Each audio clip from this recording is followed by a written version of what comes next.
সন্দেশ তৈরি হয়ে গেছে। খেতে খুব টেস্টি, দেখতেও খুব সুন্দর হয়েছে।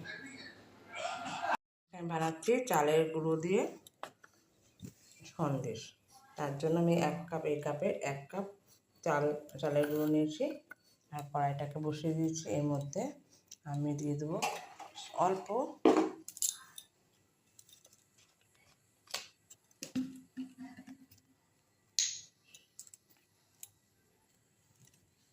সাদা তেল, অল্প একটু, তার সাথে সামান্য পরিমাণে ঘি।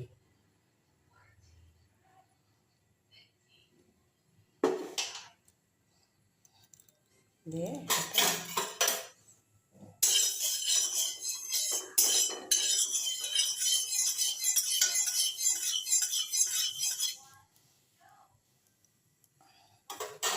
ঘিটা গরম হয়ে গেছে।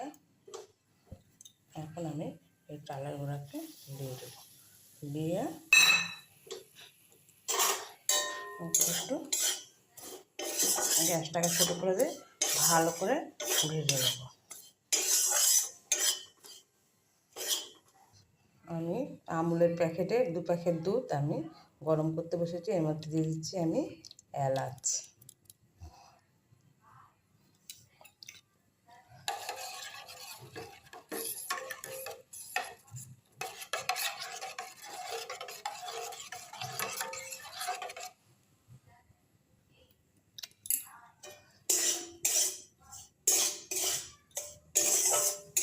এদিকে আমার চাল ভাজাটা মোটামুটি একটু হালকা হালকা লালচে লালচে কালার চলে এসেছে। দুধটার মধ্যে আমি ঠিক আবার 1 কাপের তো একটু কম চিনি, আমাদের এতে বেশি মিষ্টি খায় না তো, তাই জন্য এই যে এটার মধ্যে 1 কাপ চিনিও দেওয়া যেতে পারে। 1 কাপ যেহেতু আমি চাল নিয়েছি।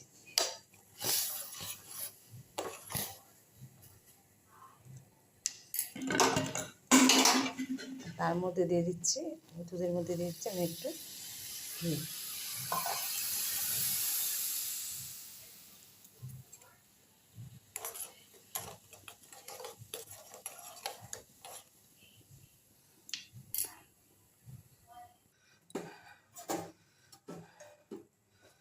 এবার আমি এর মধ্যে অল্প করে দুধ দেবো আর এটা নাড়া দেবো।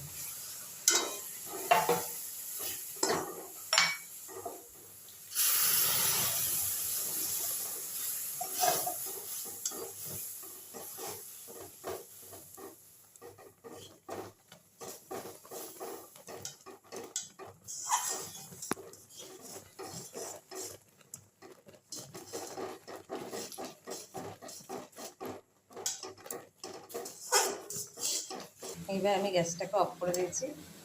এই যে এরকম এখন আমি এটাকে এই যে একটা কাগজের মধ্যে আমি একটু ঘি মাখিয়ে নিয়েছি।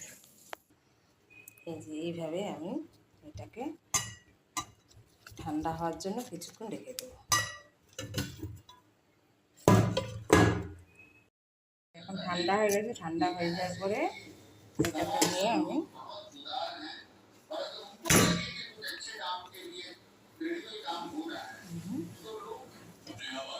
একদম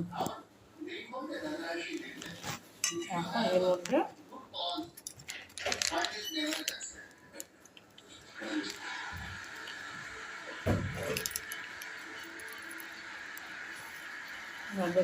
গুঁড়ো দুধ দিয়ে দেবো।